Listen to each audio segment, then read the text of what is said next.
میرا نام محمد فیضان شیخ ہے اور میں as lecturer of commerce government college for men Nazimabad Karachi میں اپنی ذمہ داریاں ادا کر رہا ہوں. ویڈیو لیکچر سیریز کا ہمارا یہ دوسرا لیکچر ہے جو کہ principle of commerce first year کے اسٹوڈنٹس کے لیے ہے. اپنے پریویس لیکچر میں ہم نے بات کی تھی بزنس، ٹریڈ اور کامرس کی ڈیفینیشنز کے متعلق، اور اس میں ہم نے آپ کو بتایا تھا کہ بزنس کی جو ڈیفینیشن ہے اس کے مطابق جو سب سے سمپل ڈیفینیشن ہم نے آپ کو بتائی تھی کہ any legal activity which is perform for earning the profit is called a business. یعنی کوئی بھی ایسا کام، لیگل کام جو کیا جائے منافع کو مد نظر رکھتے ہوئے، اسے بزنس کہا جاتا ہے. آج کے لیکچر میں ہم بات کریں گے فارمز آف بزنس آرگنائزیشنز کے متعلق کہ کتنے طریقے سے بزنس کی آرگنائزیشنز قائم کی جاتی ہیں یا کتنے طریقوں کی یہ بزنس آرگنائزیشنز ہمارے ارد گرد موجود ہیں. اگر ہم اوورال بات کریں تو ہمارے پاس سول پروپرائٹرشپ کے بزنس کے فارمز موجود ہیں، جس کو سول ٹریڈرشپ کا بزنس بھی کہا جاتا ہے، انٹرپرینورشپ کا بزنس بھی کہا جاتا ہے، یا ون مین شو بھی کہا جاتا ہے. اس کے علاوہ ہمارے پاس پارٹنرشپ کے بزنس ہیں. تیسرے نمبر پہ ہم جوائنٹ اسٹاک کمپنی کے متعلق بات کریں گے، اور چوتھے مرحلے میں ہم کوآپریٹو سوسائٹیز کو ڈسکس کریں گے. تو آج کے لیکچر میں ہم بات کریں گے سول پروپرائٹرشپ کے متعلق. سول پروپرائٹرشپ کا بزنس اگر بائی دا بک ہم ڈیفینیشن دیکھیں، it is the simplest and most common form of business ownership. Sole proprietorship is a business owned and run by someone for their own benefit. The business existence is entirely dependent on the owner's decision, so when the owner dies, so does the business. اس definition کو اگر ہم elaborate کریں تو یہ ہمیں بتاتی ہے کہ تمام فارمز آف بزنس آرگنائزیشنز کے اندر sole proprietorship is the most common and most simplest form of business organization. اگر دنیا میں 100 بزنس ایگزسٹ کرتے ہیں تو اس میں سے تقریباً 75% بزنس جو ہیں وہ سول ٹریڈرز کے بزنس ہوتے ہیں. اگر ہم اپنے قریب نظر گھمائیں تو ہمارے علاقے میں جو میڈیکل اسٹور ہے، ہمارے علاقے میں جو کریانہ کی دکان ہے، ہمارے علاقے میں جو ریڑھی والا آتا ہے، یہ تمام کے تمام بزنسز سول ٹریڈرشپ کے بزنس کے اندر آتے ہیں. کیونکہ اگر ہم بزنس کی ڈیفینیشن دیکھیں تو ہم نے کہا تھا کہ any legal activity which is perform for earning the profit. یہ وہ تمام لوگ ہیں جن کے کاروبار لیگل ڈومین میں آتے ہیں اور یہ پروفٹ ارننگ کے لیے کام کر رہے ہیں. تو موسٹ سمپلسٹ کیوں؟ اس کو قائم کرنا بہت آسان ہے. بہت کم پیسوں میں، بہت کم کاسٹ میں یہ بزنس فارم ہو جاتے ہیں. موسٹ کامن کیوں؟ کیونکہ سب سے زیادہ 75% آف انٹائر بزنسز میں سے 75% بزنس جو ہے وہ سول ٹریڈر کی ڈومین میں آتے ہیں. Sole proprietorship is a business owned and run by someone for their own benefit. اس کو قائم کرنے والا ایک بندہ ہوتا ہے اور وہ تمام بینیفٹس کو ایکوائر کرتا ہے. اگر بزنس میں بینیفٹ ہوتا ہے تو وہ سارے کا سارا بینیفٹ کس کے پاس جاتا ہے؟ وہ اس اونر کے پاس جاتا ہے. اسی لیے کہتے ہیں کہ اس کی جو ایگزسٹنس ہے، اس بزنس کی ایگزسٹنس ہے، وہ ڈیپینڈ کرتی ہے، سوللی ڈیپینڈ کرتی ہے آنر کے اوپر اور اس کے ڈیسیجنس کے اوپر. اور اگر خدا نخواستہ آنر ہی نہ رہے تو اس کے اختتام کے ساتھ ہی یہ بزنس بھی اپنے اختتام کی طرف چلا جاتا ہے.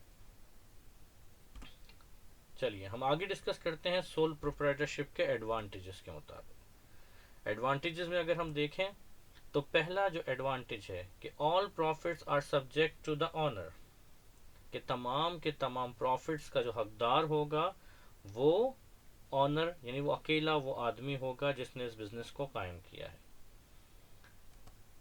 دوسرا advantage, there is a very little regulations for the proprietorship. اس بزنس کو قائم کرنے کے لیے ریگولیشنز بہت بہت بہت سافٹ ہیں. بہت ایزیلی یہ بزنس قائم ہو جاتا ہے. بہت زیادہ ہمیں ریکوائرمنٹ نہیں ہے کہ ہم اس کو جو ہے وہ لائسنسنگ کی طرف جائیں، زیادہ لائسنسنگ کی طرف جائیں، یا کوئی لیگل ریکوائرمنٹس اتنی زیادہ نہیں ہے اس بزنس کو قائم کرنے کے لیے. اپنے گلی محلوں میں آپ دیکھیں جتنے بزنسز ہیں ان میں سے کتنے بزنس ایسے ہیں جو باقاعدہ لیگل ریکوائرمنٹس کے ساتھ شروع ہوتے ہیں. کوئی زیادہ لیگل ریکوائرمنٹس ہمیں نہیں ضرورت ہوتی, ہم ایزیلی یہ بزنس اسٹارٹ کر سکتے ہیں. ایزی ٹو سیٹ اپ, بنانا آسان ہے, سیٹ اپ کی کاسٹ بھی کم ہوتی ہے. جس کے پاس جتنے ریسورسز ہیں وہ اس ریسورسز کے ساتھ ان بزنس کو اسٹارٹ کر سکتا ہے. Owners have total flexibility when running the business. اس بزنس کو مینیج کرتے ہوئے آنر کو جو ہے وہ بہت زیادہ فلیکسیبلٹی ملتی ہے. ٹائمنگ کے حساب سے وہ اپنے حساب سے اس بزنس کو مینیج کر سکتا ہے. اگر آنر کے پاس آپ دیکھیں کہ شاپ کی ٹائمنگ ہر دکاندار اپنے حساب سے رکھتا ہے. ہمارے اگر قریب قریب دیکھیں کچھ لوگ فرائیڈے کو شاپس اوپن کرتے ہیں, کچھ لوگ سنڈے کو شاپس اوپن کرتے ہیں. تو آنرز کے اپنے ڈیسیجن ہیں, فلیکسیبلٹی ہے کہ وہ کس طرح اس بزنس کو مینیج کرتا ہے. اور آخر میں میگزیمم پرائیویسی, اپنی انفارمیشن, اپنی جو سیکرٹ انفارمیشن ہے, اپنی اکاؤنٹنسی کی جو انفارمیشن ہے, اپنے بزنس کی جو سیکرٹس ہیں وہ آپ کو کسی کے ساتھ شیئر نہیں کرنے. اور لو اسٹارٹ اپ کاسٹ, بزنس شروع کرتے ہوئے آپ کو جتنے پیسے آپ کے پاس ہیں اسی کے حساب سے اپنے بزنس کو آپ اسٹارٹ کر سکتے ہیں. سول پروپریٹرشپ کے اگر ہم ڈس ایڈوانٹیجز کی بات کریں تو سب سے بڑا ڈس ایڈوانٹیج جو سول پروپریٹرشپ کا ہے کہ owner is 100% liable for business debts, جس کو ہم کہتے ہیں انلمیٹڈ لائبلٹی. جیسا کہ ہم نے کہا کہ لو اسٹارٹ اپ کاسٹ ہے, کہ جتنے ریسورسز ہیں بندے کے پاس وہ اس سے بزنس اسٹارٹ کرتا ہے. لیکن جیسے جیسے بزنس آگے چلتا ہے اس کو اگر بزنس کو گرو کرنا ہوتا ہے تو وہ مختلف جگہوں سے ڈیٹ ایکوائر کرتا ہے, مختلف لوگوں سے پیسے لیتا ہے, اپنے رشتہ داروں کے پاس, فیملی کے پاس, فرینڈس کے پاس جا کے پیسے لیتا ہے. اگر بزنس کے اوپر ڈیٹ ہے اور بزنس جو ہے وہ پروفٹ نہ کر سکے, آنرز کے ڈیسیجنز غلط آئیں اور اس کی وجہ سے بزنس جو ہے لاس میں ہو جائے, تو یہ انلمیٹڈ لائبلٹی کی جو کلاز ہے وہ بتاتی ہے کہ اگر بزنس لاس میں گیا اور آنر نے اپنے بزنس کے تمام ایسٹس کو سیل آؤٹ کیا, اس کے باوجود وہ اپنے ڈیٹ پے آف نہیں کر پایا, تو کیا ہوگا؟ انلمیٹڈ لائبلٹی بتاتی ہے کہ اس کو اپنے پرسنل ایسٹس کو سیل کر کے بھی وہ لائبلٹی پے آف کرنی پڑے گی. ٹھیک ہے, بہت بڑا ڈس ایڈوانٹیج. اس کے مقابلے دوسرا disadvantage, equity is limited to the owner's personal resources. اسی وجہ سے وہ ڈیٹ کی طرف جاتا ہے کہ اس کے پاس جو اپنے پرسنل ریسورسز ہیں وہ کم ہوتے ہیں, وہ کم ریسورسز جمع کر پاتا ہے بزنس اسٹارٹ کرنے کے لیے, تو اسے ڈیٹ لینا پڑتا ہے. تو سول ٹریڈرشپ میں جب ایک بندہ ہوتا ہے اس کے پاس کم ریسورسز ہوتے ہیں تو اکویٹی کی بھی کمی محسوس ہوتی ہے. پور ورک لائف بیلنس, جیسے ہم نے کہا کہ خوشی ہے, غمی ہے, اکیلا بندہ ہے, بزنس رن کر رہا ہے, تو جیسے جیسے اس کے مواقع, گھر میں پریشانی ہوتی ہے, بیماری ہوتی ہے, شاپ افیکٹ کرتی ہے, تو اس کا ورک لائف بیلنس جو ہے وہ ڈسٹرب ہونے لگ جاتا ہے. یہ ڈس ایڈوانٹیج ہے, اس کو بیلنس نہیں کر پاتا, اس کے لیے اسے امپلائی رکھنے پڑتے ہیں, اس کی وجہ سے اس کی کاسٹ بڑھتی ہے. چوتھا disadvantage, no distinction between personal and business income.